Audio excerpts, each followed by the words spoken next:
Huwag niyo nang linlangin ang taong bayan at booking na kayo. Hindi maaari hindi magalit ang taong bayan kasi pinaglululukon nyo kami. Napuno na. Punong di ba sabi nga ni FPJ, Oh. kapag puno ng sulok, kailangan ng kalusin. Kalusin. Mismong si Attorney Ferdinand Topacio ang dumalo at nakiisa sa isinasagawang malawakang rally sa EDSA People Power Monument kung saan ang temang kapag puno na ang salop, kailangan ng kalusin ay naging pangunahing sigaw laban sa itinuturing nilang selective justice at hayagang panluloko ng pamahalaan. Libo-libong miyembro ng makapangyarihang grupong panrelihiyon na Iglesia ni Cristo ang biglaang nagdaos ng kilos protesta sa EDSA White Plains at People Power Monument. Ito ay bunsod ng nakaambang na pag-aresto dahil sa kasong plunder laban kay Senador Dante Marcoleta. Hayagang nagtungo si Atty. Topacio sa mismong rally sa EDSA upang magpakita ng suporta. Ginamit niya ang tanyag na linyang kapag puno na ang salop, kailangan ng kalusin bilang babala na ang diskriminasyon sa batas at ang panluloko sa mamamayan ay sumapit na sa sukdulan. Ayon pa nga sa mga taga-suporta sa rally, ang tanging kinakasuhan at ginigipit ng kasalukuyang administrasyong Marcos ay ang mga nasa panig ng nasa oposisyon. Ang kilos protesta sa EDSA ang kanilang paraan upang sabihing oras na para tapusin ang umano'y mapanlinlang na sistema ng gobyerno. Kahapon Opo. ay dumalo ako doon sa rally ng na isinasagawa ng Iglesia ni Cristo dyan sa may EDSA Shrine, dyan Yes. sa may kanto ng EDSA at ng White Plains. Yung White Plains, yung kung saan nandoon yung Campo Aguinaldo. Opo. Yan, at may shrine doon at nandoon po ang Iglesia ni Cristo at nagpoprotesta po sila Opo. laban sa katiwalian. Opo, at nararapat lamang po mga magulang at mga kapatid na ang buong bansang Pilipinas ay hindi pumayag sa katiwalian. Yan pong paglaban sa katiwalian ay nasa Biblia. Tama. Alam niyo po, eto babasahin ko. Ito po ay nasusulat sa Mika sa 3, ang talata ay 1 hanggang 5. Makinig po tayo para malaman po natin yung basihan ng pagrarally kasi ang daming naninira Oo. Kaya ganito daw, kaya ganon, di ba? At saka hindi solid yun, hindi INC lang yun. Oo, unang-una hindi INC po yun. Pinamumunuhan ng INC. Opo, Ngunit pero marami hindi po. lahat. Actually, Halo-halo. kahapon, halo-halo, may ice cream at saka leche plan. Ibig kong sabihin, ha? Oo. Meron, may ube. Ibig sabihin, halo-halo po talaga. Oo. Kasi kahapon, noong paalis na ako, kasi hindi pa ako nananghalian 5 na. Opo. Kasi hindi ako nananghalian bago ako pumunta roon kasi mahirap na, baka medyo may maramdaman tayo walang Baka baka mahelo. walang banyo. Oh, mahelo Walang banyo ka ron ron. Baka tawagin tayo ni Mayor. Opo. Hindi, code word namin yun. Pag kailangan pumunta na ng banyo, sandali lamang Ayan. kakausapin ko si Mayor. Oo. Ayan. At least Para hindi mayor. naman masagwa. Oo. Yung hindi nakakalam, sasabihin, sinong Mayor? Ayun. So, ay, de, secret. Oo. Ayan. Hindi Sinabi nila- nyo na patay tayo dyan. Alam na nila. Anyway, Okay. pumunta ako roon. May isang grupong dumadating na grupo ng mga manggagawa na hindi naman mga kaanib ng Iglesia ni Cristo. Totoo yan. Ngayon, meron tayong mga kasama yung sa Inday Sara Duterte Advocacy, mga kabataan. Hindi rin po mga INC yan. Opo. Pero nandoon po sila at nagtsatsaga sa init. Nag-volunteer. Sa gutom. Yan. Although, maraming salamat kay Manong Chavit. Nagpadala po siya ng mga truck kung Yun. saan non-stop po ang pagsisilbi Pagkain. ng lugaw. Maraming Wow. salamat, Manong Chavit. Chavit, Yan. yan. Sa lahat ng Ilocano, yan ang hindi kuripot. Oo. Galante talaga. Galante.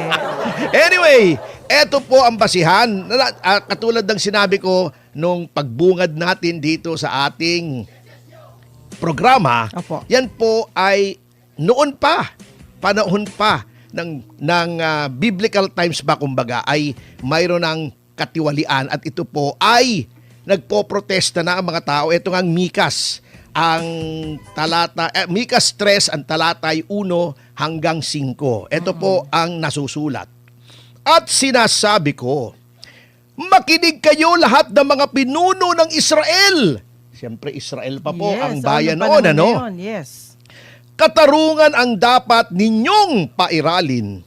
Ngunit ayaw ninyo ng mabuti at ang nais nyo'y kasamaan.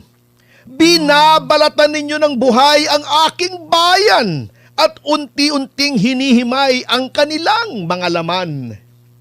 Yan yung pagnanakaw, di ba? Opo. Na sinasabi na noon pa man hanggang ngayon ay Meron pa dapat rin. yan ay hindi, dapat ay kondenahin at hindi payagan. Yun. Kinakain ninyo ang kanilang laman. Binabakbak ang kanilang balat. Binabali ang mga buto at tinatadtad na parang karneng iluluto. Darating ang araw na kayo'y dadaing sa Ama, ngunit hindi niya kayo tutugunin.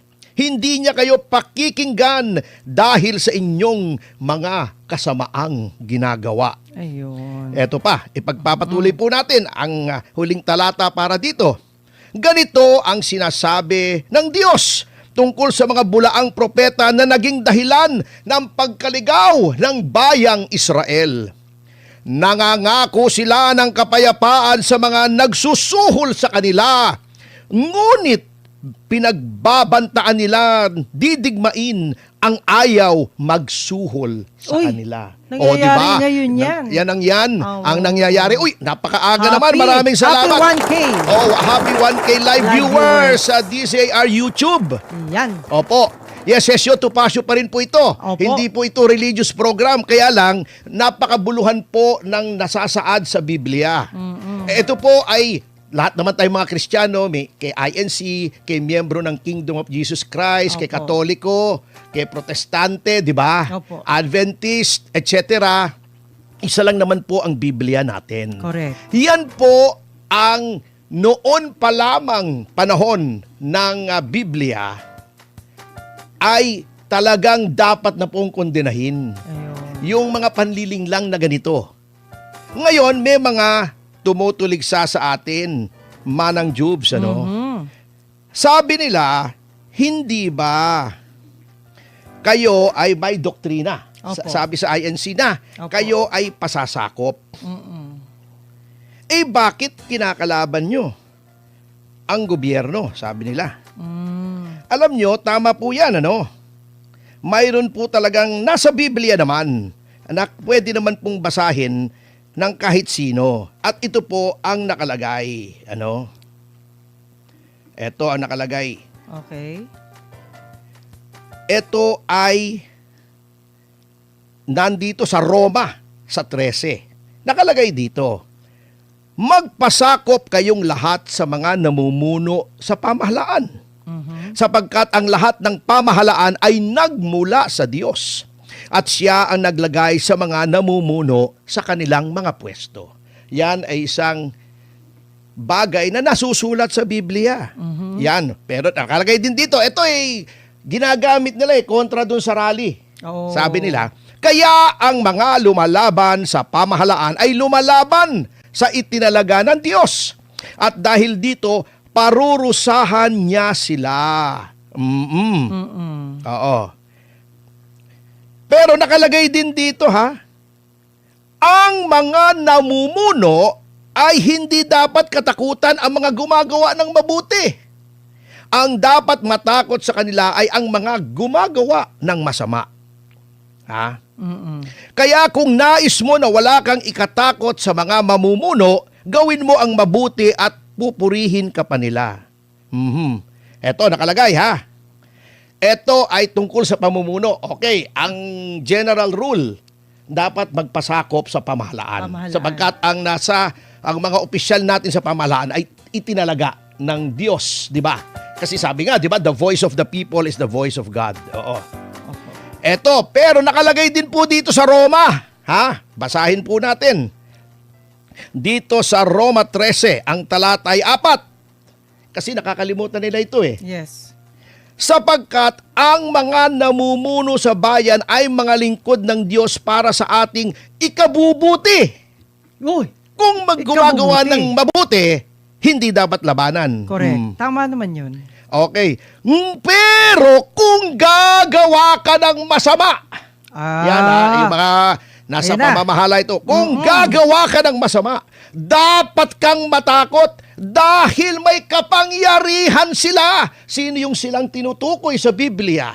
Ang taong bayan. Correct. Pero kung gumagawa ka ng masama, dapat kang matakot. Ibig sabihin yung mga namumuno. Correct. Dahil may kapangyarihan silang parusahan ka. Sila'y mga lingkod ng Diyos na nagpaparusa sa mga gumagawa ng masama. Ayan. Yan. So maliwanag po yan ha. Kaya ayon po sa turo ng Biblia, bagamat tayo po ay dapat magpasakop sa mga namumuno sa atin. Okay. Ngunit kapag may katiwaliang nagaganap sa ating gobyerno, ay may karapatang magpahayag ng saloobin ang mga lingkod ng Diyos. Maliwanag po yan ha. Nakalimutan nila yan. Nakalimutan nila yung Oo, talatang yun. wala yun. Selective sila, parang selective justice pinipili ni yun, Remulla. justice, oo. Very clear dito. Sa Okay. ikalawang Samuel, sa Gis, ang talata ay 12. Opo. Magpakatatag tayo at buong tapang na makipaglaban para sa ating mamamayan at mga lungsod ng ating Diyos. Ayun. Napakalinaw mga kababayan. Ano? Nakalimutan din nila yan. Gagawin ng Panginoon kung ano ang mabuti para sa Kanya. Oo. Sa makatuwid baga, mga kababayan, hindi labag sa turo ng Biblia ang rally. Yun. Ang tayo ay magtipon-tipon upang ipahayag sa ating pamahalaan ang ating mga hinaing. Sa loobin. Very clear yan, ha? Yes. Oo. Kung ang Diyos ang naglagay sa kanila sa pwesto, dapat maging tapat ang ating mga pinuno Yes. sa kanilang tungkulin. Ngunit, very clear po yan ha, binasa na po natin yung mga talata. Kapag gumagawa ng katiwalian, ay dapat pagsabihang itigil. Sabi nga ni Pastor Kibuloy, di ba? Tama. Stop ang ginagawa ninyo. Dahil ang mga tunay na lingkod ng Diyos ay hindi pumapanig sa kamalian. Ayun. Hindi po tayo papayag dyan. Because, di ba, ang Diyos ay Diyos ng katarungan. Ayun. Oo. Dapat talaga may transparency. Eto, nakalagay. mga ganun. Oo, very clear po ha. Nasa Epeso, sa 5, 6 hanggang 11. Okay. Huwag kayong padadala sa walang kabuluhang pangangatuwiran ng iba tungkol sa masasama nilang gawain dahil galit ang Diyos sa mga swail. Oh. Kapag swail na ang ating gobyerno, ay happy 1.5 thousand live viewers. sa DZAR, YT. Yan. Huwag kayong makikibahagi sa ginagawa ng mga taong ito. Tama. Dati, namumuhay kayo sa kadiliman, pero ngayon ay naliwanagan na kayo dahil kayo ay nasa Panginoon na. Kaya't ipakita sa pamumuhay nyo na naliliwanagan na kayo. At hindi kayo sumasang-ayon sa mali. Yun ang Yan. dahilan. Sapagkat kung ang isang tao ay naliliwanagan na, Opo. makikita sa kanya ang kabutihan, Ayun. katuwiran, at katotohanan. Ibig sabihin, pagka ikaw ay nasa liwanag na, Opo. ay kailangan ang pinaglalaban mo ay kabutihan, Yes. katuwiran, at Yes. katotohanan. Yes. Alamin ninyo kung anong nakalulugod sa Panginoon. Huwag kayong makikibahagi sa mga walang kabuluhang gawain Ayun. ng mga taong nasa kadiliman. Ibig sabihin, bagamat sila ang nasa pamamahala ng ating bansa, hindi tayo pwedeng makiisa sa kanila. Sa maling halip, gawain. ito, nakalagay sa Biblia, hindi po ako Okay. nagsasabi nito. Opo. Hindi si Attorney Ferdy Topacio. Ito po ay nasusulat sa Biblia, mga dalisay na salita ng ating Panginoon. Okay. Sa halip, nakalagay dito, ipamuka ninyo sa kanila ang kasamaan nila. Ayun. Yan. In other words, Yan pwede po. rin nating iparamdam. Paramdam sa inyo Dapat ang mga lamang. mali ninyong ginagawa. Ayan ang turo. Ayan. Ipamuka. Hindi ko po tinutukoy dito si Terry Lidon. Kasi puro mukha yun eh. Pero may damdamin naman yan. Mararamdaman niya yan kapag Oo, narinig niya. ipamuka ninyo sa mga gumagawa ng katiwalian na ang mga ginagawa nila ay labag sa itunuturo ng Biblia. Ayun. Yan po, maliwanag na maliwanag. Wala pong paglabag sa mga salita ng Diyos. Bagkus, mga kaibigan, pagtupad po yan Opo. sa nais ng Panginoon na samahan natin ang mga pinuno natin kapag mabuti ang kanilang ginagawa. Ngunit kapag ang ginagawa nila ay wala na sa katuwiran, injustice na. Opo. Because tama po yung sinabi ng Iglesia ni Cristo na selective justice is also injustice. Injustice. At ano naman po ang injustice na sinasabi po? Hindi lamang nila, hindi lang naman ang INC ang nakakapuna, kundi maraming tao. Ay, opo. Ito pong ipinagpipilitan nila na yung kontribusyon daw, hindi ko talaga maarok kung saan ang galing ito eh. At kitang-kita nyo naman, nung ini-interview si Miko Clavano, yung batang yan, noong pang nasa DOJ yan, puro kapwitan na sinasabi eh, ha? Oo. Ano yung invention? Kitang-kita nyo, hirap na hirap siya. Kita mo yung mata niya, yung kilos niya, di ba? Malikot ang mata. Malikot Hindi ang mata. makatingin sa mata. Ang pinakausap. malikot. Oo. Alam mong hindi niya malaman kung saan niya huhugutin yung kanyang paliwanag kung paano Obviously. naging plunder eh. Hinuhugot yata niya sa puwet niya eh. Oo. May Yung pagsisinungaling. na plunder daw yon. Sa nakikinig ko, naaawa ako hindi maintindihan. Yung batang yan, alam mo, malaki ang future noon eh. Pero showbiz na lang sana. Oo. Kasi magandang lalaki eh. Oo. Alam nyo, hindi, pero tama yung ginagawa ni Remulla na magandang lalaki. Yung kanyang alter ego. tagapagsalita. Oo, kasi ang pangit niya eh. Oo. Aray ko. Para mabalance!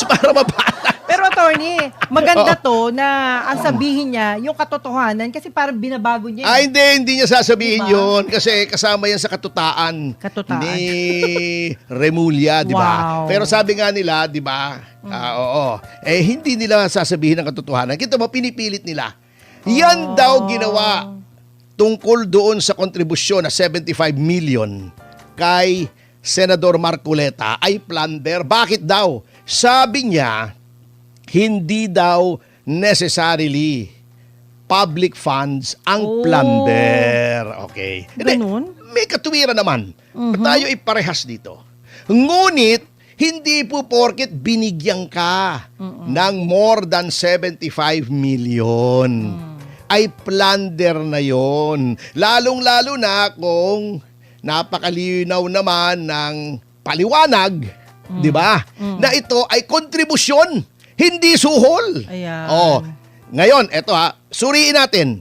Ano ang mga elements ng plunder? Yan. Yun. Basahin mo, Jubes. Well, syempre. Ito, yan. Nandito sa Section 2 of yung Plunder Act or Republic Act 7080. Oo, ano Ang nakalagay? plunder is committed ng mga public official na meron sa sarili nila o ang conspiracy ng iba. Ito'y nag-accumulate sa amasses or acquires ill-gotten wealth. Gulugin mo naman baka amases ka ng amases. Baka Eh, sabi ito si Meneses Carpio yan eh. Oo. Ito'y kombinasyon ng overt or criminal acts. May mga criminal na aksyon. Siyempre, nagkakalaga at least 50 million pesos. Yan, okay. Pansinin natin mga kasama. Oh. Overt or criminal acts. Acts. Yan. Amounting to at least 50 million pesos. Baka yun ang sinasabi niya. Hindi nga ito. Okay. Okay naman. 75 million, ibig sabihin at least 50 million. Pasok doon sa threshold pagdating sa amount. Okay. Oh. Pero, criminal act ba yung pagbigay Hindi. nung 75 million? Teka, suriin natin. Okay. Okay. Di ba sinasabi nila, tumanggap si Senator Marcoleta? Okay. Tama naman. Noon tumanggap siya, ay opisyal siya ng gobyerno. Tama naman. Ngunit, paano magiging criminal act yung pagtanggap ng pera? Kung ito ay by reason of your office. Kasi, ang ill-gotten wealth Ayun. as defined by law ay yung yaman na iyong nakamal sa pamamagitan ng mga acts. Ano ba yung acts? Aksyon. Oo, aksyon. Oo. Mga galaw. Mga Yes. ginawa mo O, mga na kilos. labag sa batas. Yun. Labag sa batas ba yung pagtanggap niya ng 75 million? Wari ko, hindi. Hindi, dahil Oo. nasa batas nga po mismo, ay ang isang taong kumakandidato, whether or not he is an official, whether or not re-election, whether or not he is running for the same position or for a different position. Halimbawa, gobernador ka ngayon, Opo. tapos na term mo, kumakandidato kang congressman, o Opo. senador ka, kumakandidato kang pangulo, o senador ka, kumakandidato kang congressman. May mga ganyan, di ba? Okay. Alternative na yun. Ay ikaw ay maaring tumanggap ng pera bilang campaign contribution. Ayun naman pala eh. Contribution sa Contribution. kampanya. Ang limitasyon lamang po dyan, hindi nga yung pagtanggap eh. Huwag kang gagastos. Uy, happy Uy, 2,000 live 2K viewers. na. Maraming salamat po. Huwag kang gagastos ng higit doon sa itinatakda ng batas. Kasi may bilang yan eh. Kung magkano ang pwede mong gastusin per voter. Okay. Oo, huwag kang lalampas doon, walang problema. O, sabihin na, si Isko Moreno, di ba? Opo. Oh, yung may sumobra sa contribution sa kanya nung tumakbo siyang presidente, dineclare niya bilang income. Oo. Okay. Etong kay Marcoleta, eto ay nagbigay ng donor's tax si Mike Defensor. At least yung binigay niyang 35 million yata, more or Opo, less, opo. kay Senator Marcoleta. Marcoleta. So, wala pong illegal. Kung illegal yan, bakit babayaran mo ng donor's tax? Nasisiraan naman ng bait si Secretary Mike Defensor. Eh, hindi naman mangmang yan. Yun Yan lang, ay binayaran dating secretary, niya dating congressman, negosyante. Oh, di ba? Oh, tumakbong senador yan, tumakbong congressman. Alam niya yung batas sa eleksyon. Ayun. Kaya binayaran niya ng donor's tax. Tapos Okay. tinanggap naman ng gobyerno. Oo, yung tax. Oo. Oy, Okay. dapat alam niyo yan. Punta tayo. Okay. Opo. Yung pagbigay kay Senator Marcoleta, bagamat siya noon ay incumbent congressman na tumatakbo bilang senador. Yun ba ay illegal? Hindi. Bakit? Yun ay binigay para sa eleksyon. Hindi binigay yun by reason of his office. Okay, eto na naman, pupunta na naman tayo kasi may mga ulalo, Oo. Na sabi nila, kapag ikaw ay opisyal at tumanggap ka ng pera, automatically, graft na yon. Hindi po, napakababaw naman ng pagkaintindi nyo sa batas. Nakalagay po roon sa Anti-Graft and Corrupt Practices Act ay by reason of your office. Dahil sa iyong tanggapan sa Tagalog. Pero yung office po doon ay hindi yon used in the sense ng iyong opisina. Hindi yung pwesto mo. Hindi yung physical na office mo. Paulit-ulit natin sinasabi. Ayun, hindi maintindihan itong mga ulalo. Physical na office, okay. Office function. Function. Okay. Ikaw ay congressman, senador ka o ikaw ay miyembro ng mababang kapulungan. Yes. Ano bang office mo?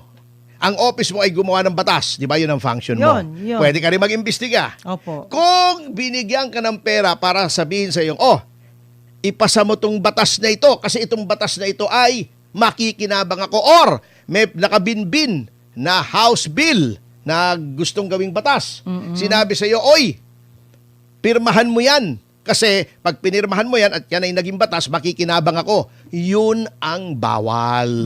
Bakit binigay yung pera para magastos mo sa iyong pagtakbo? Bawal ba yung pagtakbo? Hindi po. Bawal man tumanggap ng pera para magastos mo Hindi. sa iyong pagtakbo? Hindi. Oo. Anong plunder, Ginoong Clavano? Anong plunder, Ginoong Remulla? Pilit na pilit.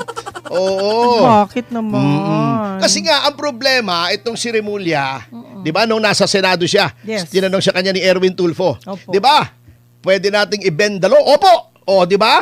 Sagot siya ng yes agad. Yun ang medyo nakakahiya. O ngayon, binibendalo. Anong Patay na. ill-gotten? Anong illegal? O, di ba? Halimbawa, tumanggap ka ng pera kasi binenta mo yung lupa mo. Official ka. Tumanggap ako ng pera. O, illegal ba yun? Hindi. Hindi. Bakit? Gamit sa'yo Dahil, yun eh. let's say, yung lupa ay, ang bili ko ay 50 million. After 5 years, ang halaga na ay 70 million. Tumubo ako ng 20 million. Ill-gotten wealth ba yun? Hindi. Yun ay wealth. Tumubo ako, pero hindi ill-gotten kasi legal. Yun. Yung pagbigay sa akin ng halimbawa 70 million at tumubo ako ng 20 million, legal. Legal pa rin. Oh, di ba? O anong plunder ang pinagsasasabi nyo? Napakadali eh. Huwag nyo nang linlangin ng taong bayan at booking na kayo, mga kasama. Yun lang. Yan, yun ang sinasabi ko. Kaya hindi maaari hindi magalit ang taong bayan kasi pinaglululukon nyo kami. Napuno na. Di ba sabi nga ni FPJ, Oo. kapag puno ng sulok, kailangan ng kalusin. Kalusin. Oh, di ba? Ayan. Oh, di ba? Oh. Nasa dialogue yan. Hindi ako kumakain ng bigas. Ayan. Sinasahin ko muna para maging kanin. Di katulad mo. Bigas pa lang. Kinakain mo na. Ay, grabe. Anyway. Parang nabuhay ah. Nabuhay.